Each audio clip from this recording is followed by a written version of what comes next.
Kan mungkin tentang tadi ya sidang pembahasan gugatan sebelumnya kan kalau dari Bu Atalia masih hadir ya. Kalau dari Pak RK sendiri diwakili oleh RK, mungkin bisa dijelaskan alasan absennya Pak RK itu hari ini karena apa? Oke, prinsipnya karena sudah ada kuasa hukum sebetulnya kan tidak wajib hadir ya. Kebetulan Pak RK juga ada kepentingan lain, jadi kami pikir nggak ada problem juga sih sebetulnya, karena sudah diwakili kepentingannya oleh kami sebagai kuasa hukum. Nah, ada kepentingan lain juga. Jadi bukan karena ada lagi sakit atau apa? Oh enggak, beliau sehat alhamdulillah. Terima kasih doanya. Oke, jadi ini kan tadi kan sidang bisa berarti kan sidang fisik yang terakhir ya kan, karena nanti depan kan Betul. rekod gitu. Iya. Gimana kan dengan tadi hasil sidang pembahasan gugatan dan saksi-saksi dari pihak Pak RK sendiri gimana melihatnya? Oke, jadi seperti pada umumnya persidangan, agenda hari ini setelah kita kemen mediasi itu adalah mengenai pembacaan gugatan. Nah kebetulan karena kan gugatannya memang sudah kita terima pada saat ada relas panggilan ya, sehingga Pak RK, kami dari tim PH juga sudah mengetahui isinya seperti apa, dan kita sudah berkomunikasi dengan Pak RK bagaimana menjawabnya, sehingga pada kesempatan tadi ketika memang agendanya adalah pembacaan gugatan, kami sudah siap dengan jawabannya. Jadi kami tadi sudah memberikan jawaban dan para pihak bersepakat agenda selanjutnya itu akan dilakukan juga pada hari yang sama. Gitu. Jadi sepanjang hukum acaranya dilalui, kami rasa yang tadi sudah terjadi itu adalah jawaban, kemudian ada reaktif dan duktik yang disampaikan secara lisan oleh penggugat, oleh kuasa hukum penggugat dan tergugat, lalu masuk ke acara pemeriksaan saksi dan bukti-bukti tertulis dari penggugat maupun tergugat. Gitu. Baik, kalau dari Pak RK sendiri seperti apa sih kesiapan menjadi single parent? Ya, nggak ada yang siap ya. Kalau untuk perceraian, karena kan pada umumnya orang itu menikah inginnya satu kali gitu kan. Lalu siapa yang menyangka bahwa di umur perkawinan ke-29 ini terjadi gitu ya. Tapi ya qadarullah mungkin memang sudah garis tangannya beliau, harus ada perceraian ya, sebagai laki-laki harus siap. Gitu. Kemarin juga mediasi dilakukan di luar persidangan, kayak itu Ya. alasannya kenapa bisa dijelaskan? Kebetulan waktu itu Ibu Atalia dan Pak RK punya waktunya sore gitu. Sementara kan kalau di pengadilan agama ada jam kerjanya ya, takutnya mengganggu teman-teman, sehingga ya kita mencari tempat yang para pihak ini bisa lebih melakukan mediasi dengan maksimal. Takutnya kalau di pengadilan nanti ada jam kerja yang mengganggu teman-teman yang bekerja di pengadilan agama gitu. Jadi kita cari tempat lain. Dan belakangan ini ada beberapa nama-nama yang wanita yang terseret juga oleh Pak RK, itu bisa dijelaskan Kak isunya kan karena ada orang ketiga perceraian ini. Oke, kalau prinsipnya kami di dalam persidangan sih seperti yang disampaikan, bahwa di dalam gugatan yang disampaikan oleh tim kuasa hukumnya Ibu Atalia ini tidak ada nama lainnya, tidak ada inisial siapa itu AK, LM, siapa lagi gitu ya yang beredar. Cuman ada Pak RK dengan Ibu Atalia. Jadi itu saja yang kami ketahui di dalam persidangan. Tapi kan sejauh ini yang paling santer adalah nama kakak sendiri. Tapi sejauh mana sih Pak RK sendiri mengenal ataupun pernah bertemu dengan kakak itu sendiri? Iya kan, pernah lihat ada satu frame di beberapa acara gitu ya. Ada ya yang beredar itu kan adalah. Jadi artinya kalau mengenal ya saling mengenal gitu. Gitu. Dan Pak RK itu katanya ini ya mengidolakan, atau sejauh mana sih dia sangat kami terbatas, tim kami ini, tim kuasa hukum ini juga hanya menggali apa yang terungkap di persidangan. Jadi kalau misalnya di dalam gugatan itu tidak diungkap, kami tidak punya kepentingan untuk mempertanyakannya kepada Pak RK. Jadi tidak ada komunikasi itu antara antara kami dengan Pak RK. Jadi cukup yang ada materi gugatannya Bu Atalia begini, nanti Pak RK kemungkinan menjawabnya seperti apa gitu. Jadi untuk nama-nama yang tadi disebut, kedekatannya beliau seperti apa, itu tentu saja tidak menjadi bagian dari pekerjaan kami. Oke. Termasuk Pak RK suka menyebut nama melantunkan pantun dengan pakai al-Makasih. Oh itu kalau di Jawa Barat itu pantun itu dipakai sama semua orang. Ya, semua orang pakai ya. Jadi sekarang di mana-mana kan paling gampang tuh aura kasih, terima kasih gitu kan ya. Seperti itu. Jadi saya rasa nggak ada yang spesial dengan itu. Semua orang pakai kok. Kembali ke sidang perceraian. Ya. Untuk harta gono gini seperti apa sih Kak jalannya? Belum sampai ke situ. Jadi prinsipnya adalah perceraiannya dulu harus berkekuatan hukum yang tetap dan pasti, sudah harus inkrah, artinya sudah diputuskan. Nanti kita juga belum tahu nih putusannya seperti apa ya. Walaupun para pihak sepakat, Pak RK mengikhlaskan keinginan Ibu Atalia untuk bercerai dengan ya sebagaimana laki-laki gitu ya. Lalu tapi putusannya kan ada di majelis hakim. Nanti majelis apakah kemudian memutuskan perkawinan antara Bu Atalia dengan Pak Ridwan Kamil ini dengan perceraian atau tidak, itu juga kan masih rahasia, bukan rahasia. Itu pertimbangan-pertimbangan hukumnya nanti akan ada di majelis. Nah, kalau misalnya nanti majelis hakim memutuskan perkawinan Pak Ridwan Kamil dengan Ibu Atalia ini putus karena perceraian, barulah secara hukum ada perceraian, muncullah yang namanya gono-gini. Nah, mungkin itu akan menjadi next episode atau seperti apa saya belum tahu. Dan kemarin juga Pak RK katanya sempat untuk mengajukan rujuk, itu tanggapannya seperti apa? Mengajukan rujuk kayaknya nggak ada ya kalau itu. Bukan mengajukan rujuk, mungkin bahasanya begini, dalam mediasi yang dilakukan sepengetahuan kami pada prinsipnya Pak RK ini tentu mempertahankan kalau bisa boleh nggak dipertimbangkan lagi gitu kan ya, siapa sih yang ingin bercerai gitu. Tapi kalau misalnya ternyata keinginan Ibu Atalia itu sudah sangat teguh, ya kebijaksanaan Pak RK itu adalah ya sudah melepaskan Ibu Atalia supaya bisa mungkin lebih happy, lebih bahagia gitu ya, with atau without Pak RK. Itu sudah tidak ada peluang lagi Kak rujuk atau menyatukan rumah tangga. Tergantung para pihak. Kalau pihak sepakat dua-duanya rujuk, tentu ada kemungkinan setiap saat. Kalau di Islam ini kan rujuk itu bisa dilakukan setiap saat ya. Jadi ya mudah-mudahan lah itu rahasia Tuhan lah, rahasia Allah itu. Gitu. Untuk hak asuh anak sendiri Kak? Hak asuh disepakati diasuh bersama. Gitu. Dan kebetulan kan memang kalau yang Kamelia ini kan sudah besar ya, sudah di atas 12 tahun. Jadi ya dan beliau juga ada di Inggris, tapi mereka sepakat untuk mengasuh secara bersama. Kita tahu bahwa Pak RK ini sejauh ini terseret banyak sekali kasus Kak. Dan bisa diberitahu oleh publik bagaimana sih kondisi Pak RK ini sendiri di balik semua kasus-kasusnya? Sehat. Sehat, alhamdulillah bisa melalui hari demi harinya dengan baik gitu ya.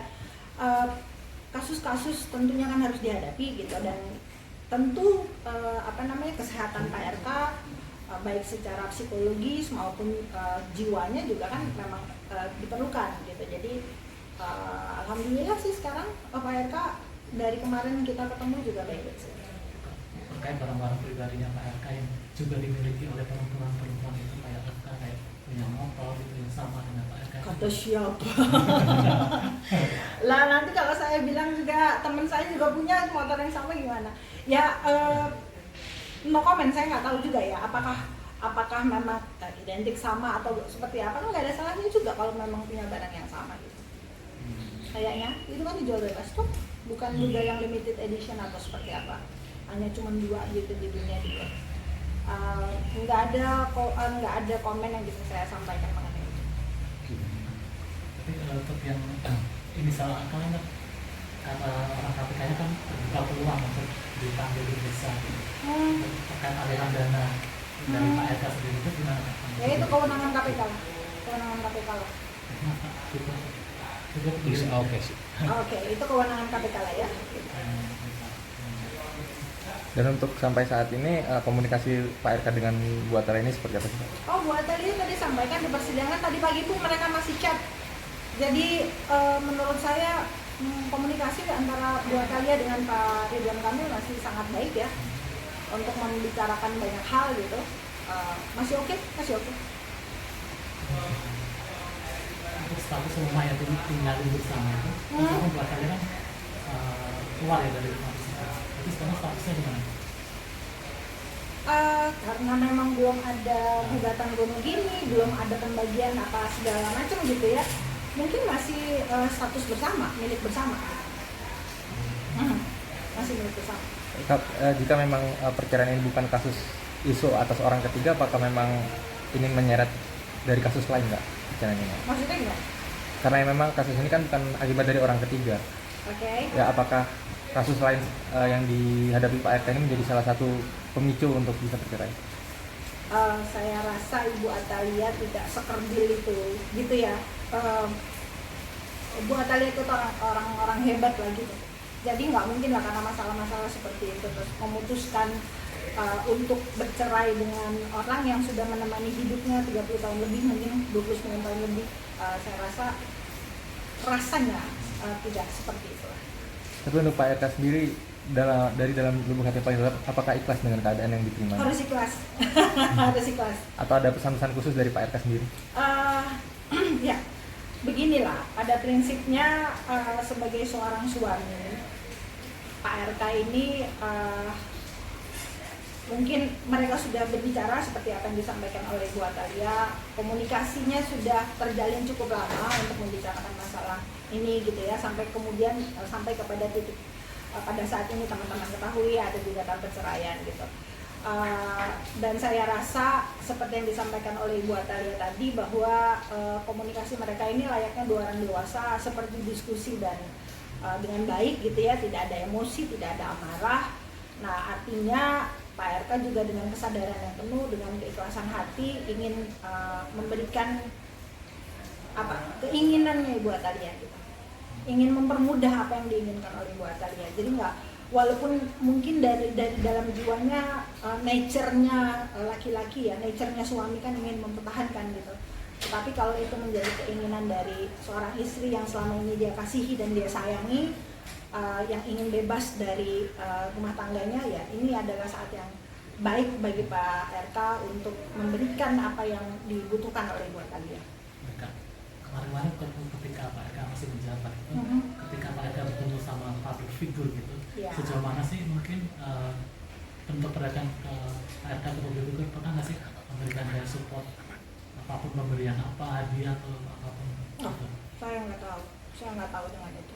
Tapi sebagai Pak RK ini ya kita ketahui bersama ya, dulu beliau menjabat wali kota, menjabat gubernur gitu. Tentunya mungkin banyak bertemu dengan orang-orang, nggak cuma public figure, dan seperti apa dulu kami aja komunikasinya baru-baru ini kok gitu, khusus untuk gugatan perceraian. Jadi saya nggak tahu pasti tuh mengenai hal-hal tadi yang disampaikan.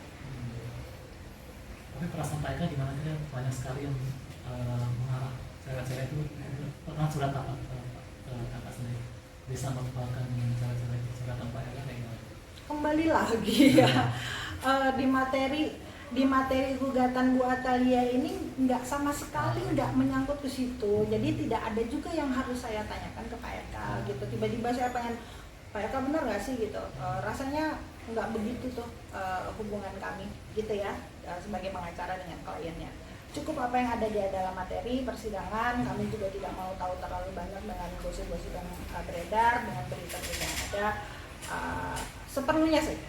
Gitu. Itu bisa ditegaskan karena ini ya Kak, karena percecokan aja ya?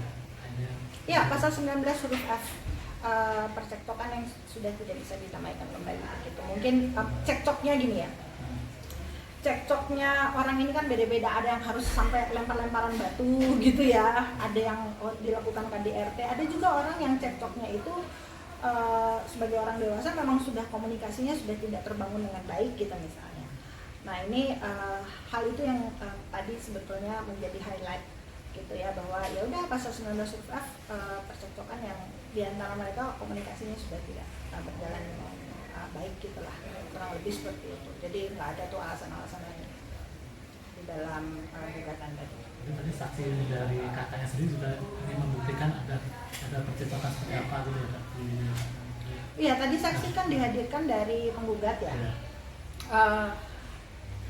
Ya yang ditanya kan seputar betulkah mereka menikah gitu, anaknya dan lain-lain ya, masih di materi persidangan yang saya belum bisa ungkap. Jadi kami juga tadi tidak terlalu banyak bertanya, ya sudah apa yang diterangkan oleh saksi saja. Baik, berarti untuk saat ini kasus perceraian bisa dibilang resmi bercerai atau gimana kak? Gimana? Untuk perceraian sendiri berarti memang sudah ada kesepakatan tidak bisa rujuk ya kak? Sampai saat ini belum ada kesepakatan untuk rujuk. Dan untuk agenda sidang selanjutnya kan dilakukan dengan iskor itu? Ikor, Ya. betul. Agenda selanjutnya ikor, para pihak nanti menyampaikan kesimpulan dari penggugat dan dari tergugat, kemudian masuk ke agenda musyawarah majelis untuk putusan perkara. Berarti memang belum ada soal rujuk ini memang tidak bisa dipastikan untuk tidak bisa rujuk kak? Sampai saat ini belum ada. Tapi ya kita nggak tahu ya. Kembali lagi kan jodoh itu di tangan Tuhan, di tangan Allah. Siapa tahu besok-besok salah satu pihak ingin kembali terus ngobrol, berujuk kan setiap saat bisa terjadi. Kita doakan yang terbaik aja untuk Bapak dan Ibu. Tapi Kak, sejauh mana sih pengaruhnya tentang perceraian ini sama proses hukumnya Pak Eka terhadap aktivitas Pak Eka sendiri? Oh, Kesibukan Pak Eka sendiri. karena memang kepentingan hukum Pak RK dalam perkara, misalnya apa? Dalam perkara yang mana? Yang perdata, gugatan, lalu ada yang di KPK, kan sudah terus yang perceraian, itu kan sudah dibantu oleh masing-masing penasihat hukum ya. Artinya kepentingan hukum beliau sudah diwakili oleh kami nih. Kalau misalnya nanti ada yang dibutuhkan oleh Pak RK, ya mungkin konsultasi hukum seperti itu, dan beliau bisa melanjutkan aktivitas kehidupan sehari-harinya seperti biasa gitu. Sekarang lebih banyak apa Kak? Terbuka aktivitas Pak Eka sendiri.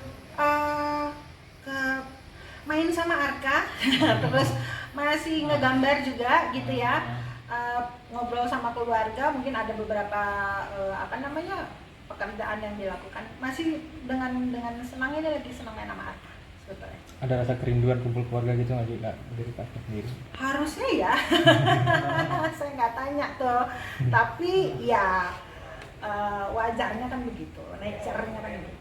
Kak, mungkin bisa dijelaskan tentang postingan Pak RK yang permintaan maaf itu dengan dosa-dosanya itu seperti apa Kak? Ya kita lihat sebagai tidak mudah orang itu untuk minta maaf ya. Jadi saya melihatnya ini adalah sikap beliau, sikap satria beliau untuk menyatakan permohonan maafnya yang khusus ditujukan kepada Ibu Atalia, juga kepada keluarga dan masyarakat gitu ya, atas apa yang terjadi pada hari ini. Ya orang udah minta maaf gitu ya, terus kita mau apa lagi, masih mau ngejar-ngejar lagi kesalahannya atau keburukannya atau apapun yang terjadi di masa lalu. Ya Pak RK sudah minta maaf, kita terima saja. Tapi kalau dari sana katanya terlalu cepat untuk memberikan postingan kayak gitu kan, belum putusan. Minta maaf boleh setiap saat. Boleh setiap saat minta maaf ya. Jadi bukannya itu menjadi hal yang baik, semakin kita tidak tahu umur kita. Kalau misalnya ditunda, tiba-tiba 5 menit ke depan kita meninggal, kita belum minta maaf, itu penyesalannya seperti apa itu. Semakin cepat semakin baik, bisa dilakukan pada hari ini, pada saat kita masih bisa bernafas, dikasih kesehatan sama Gusti Allah gitu ya. Ya minta maaf, kenapa harus ditunda?